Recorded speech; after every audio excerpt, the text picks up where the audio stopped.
Olá a todos, bem-vindo ao nosso vídeo de Química, né? Hoje a gente vai trabalhar o conceito de transição eletrônica.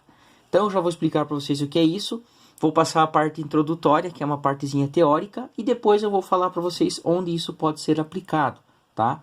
Então, vamos pegar um conceito, agregar esse conceito a outros conhecimentos que a gente já estudou e tentar fazer, né, uma conexão com a realidade. Então, pessoal, quando a gente estuda estrutura atômica, a gente viu que todo átomo é formado por um núcleo e, por uma eletrosfera. E a gente viu que essa eletrosfera é dividida em camadas, onde ficam os nossos elétrons, então. Bom, então como a gente vai entender essa questão? Vamos pensar o seguinte. No núcleo atômico, a gente tem os prótons e os nêutrons, e na eletrosfera nós temos os elétrons. Então, vamos imaginar que eu tenho os meus elétrons, nas nossas camadas K, L e M, dois elétrons na camada K, e eu vou destacar este um elétron aqui da camada L. Por que eu vou destacar esse um elétron? Porque é a respeito dele que eu quero falar aqui com vocês. Então, separei aqui um elétronzinho para a gente poder fazer algumas considerações. Bom, vamos pensar o seguinte. Este elétron, ele gira, na sua camada, na sua posição na eletrosfera, porque ele tem uma determinada quantidade de energia. Uma quantidade determinada de energia. Vamos chamar essa quantidade determinada de X, ok? Bom, o que pode acontecer, por exemplo, é que esse elétron ele possa receber de uma fonte externa uma quantidade extra de energia. Então, vamos dizer que vai ser inserida energia a este elétron. Então, o que vai acontecer com esse elétron quando ele for energizado? Esse elétron ele vai dar um salto e vai se deslocar para a camada mais externa da eletrosfera. Bom, vamos pensar o seguinte. Este elétron, eu vou chamar de elétron L, porque ele está na camada L. Quando ele salta para a camada mais externa, porque ele tem mais energia, ele se torna instável. Então, este elétron L que está aqui, ele é instável. Isso aqui é importantíssimo para nós, pessoal.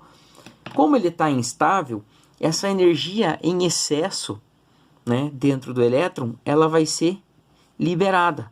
Então, energia ela vai ser liberada. E esse elétron, então, ele vai retornar à sua camada de origem. Bom, o que acontece nesse caso? Tá?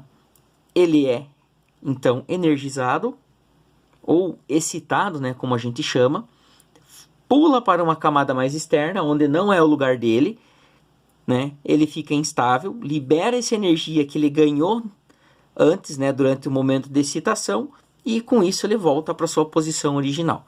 Bom, essa energia que ele recebe, ela é chamada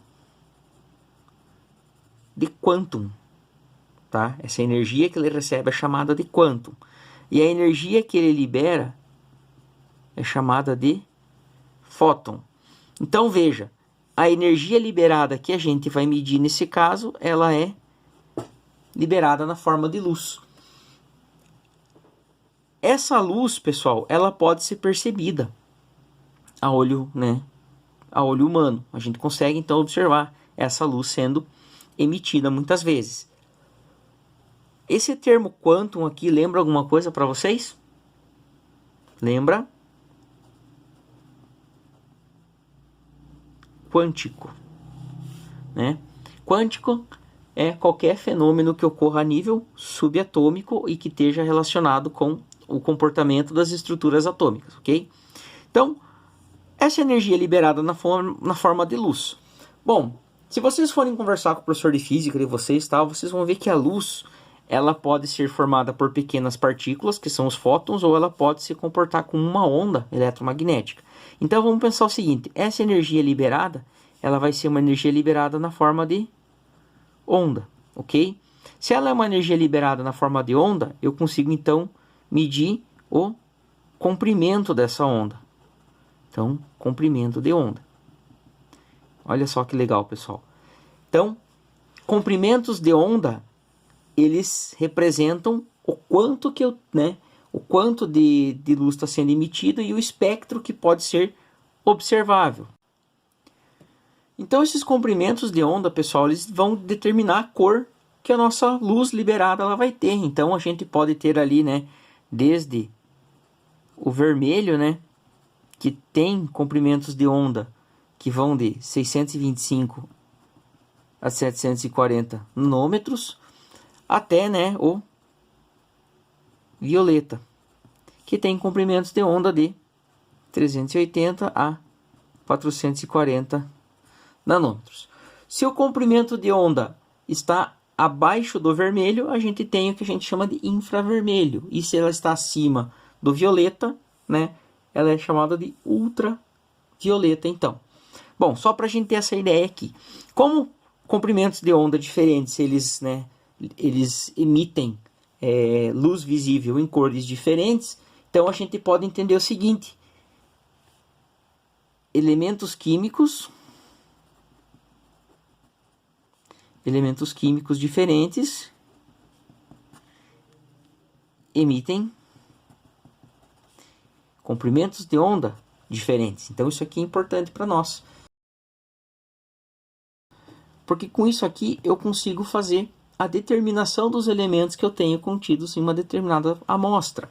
Então, para a gente ver, né, onde a gente aplica isso aqui, vamos pensar o seguinte: exemplo prático. Existe um conjunto de substâncias que são chamados de fogos de artifício. Alguém de vocês já ouviu falar nisso? Fogos de artifício, pessoal, né, a gente vê com bastante frequência no Réveillon, em finais, né, de campeonato, alguma comemoração muito importante. Então, os fogos de artifício, eles apresentam cores diferentes, tá? Então, eu tenho amarelo, tenho verde, tenho rosa, tenho vermelho, tá? Então, assim, pessoal, qual que é a composição básica dos fogos de artifício? Eles são formados por pólvora mais alguns metais, né, que compõem, né, as estruturas de alguns sais, alguns compostos que são misturados a essa pólvora. Então, o que acontece nos fogos de artifício? Os elétrons da substância metálica, né, que está sendo utilizada, ela ganha energia, salta para a camada mais externa, lá libera essa energia na forma de luz e volta para sua posição original. Então, para vocês terem uma ideia, pessoal, a respeito disso aqui, o elemento químico sódio, quando ele é excitado, ele libera uma cor amarelo intenso. O elemento químico cobre, ele emite uma cor verde. O lítio, ele emite uma cor magenta e o estanho emite o vermelho. Então esses materiais são misturados aos fogos de artifício e dão a eles as cores, né, que a gente observa. Agora, pessoal, né, para vocês verem a importância desse tipo de informação para nós. Os comprimentos de onda, eles são medidos num aparelho chamado de espectrômetro, tá? Então ele mede espectros de luz, tá? E ele é utilizado então para que eu possa determinar a quantidade de um determinado elemento em uma amostra ou a composição química dessa amostra a partir dos comprimentos de onda dos elementos ali presentes, tá? Para vocês terem uma ideia, o elemento químico hélio, né? O elemento químico hélio, ele foi então identificado a primeira vez por conta desse tipo de experimento. Um espectrômetro ele foi apontado para o Sol durante um eclipse e foi medido um determinado comprimento de onda proveniente do Sol, o qual os físicos e químicos não haviam catalogado ainda. Então, eles ficaram desconfiados de que ali deveria existir um elemento químico que não havia sido descoberto ainda. Então, vários testes foram sido feitos e então descobriu-se então esse novo elemento e ele foi batizado de hélio, tá? De hélio, porque hélio em grego, tá? Em grego significa sol.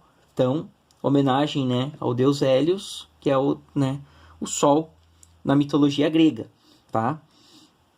Então, espectro de luz visível. Pessoal, antes de eu encerrar esse vídeo aqui, eu gostaria de deixar uma pergunta para vocês. Falando em fogos de artifício aqui, ó. Falando em fogos de artifício. Fogos de artifícios emitem luz branca? E emitem luz da cor preta?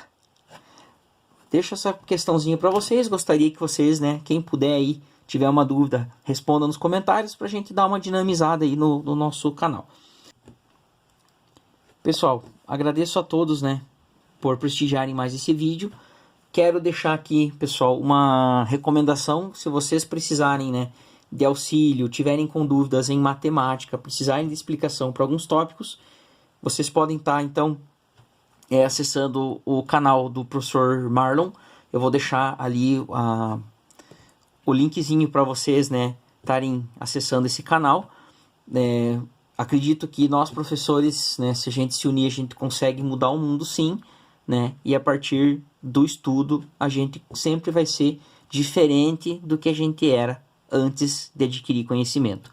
Pessoal, curtam, compartilhem, se inscrevam no canal e até o próximo vídeo com mais curiosidades a respeito de química, então. Muito obrigado e até mais.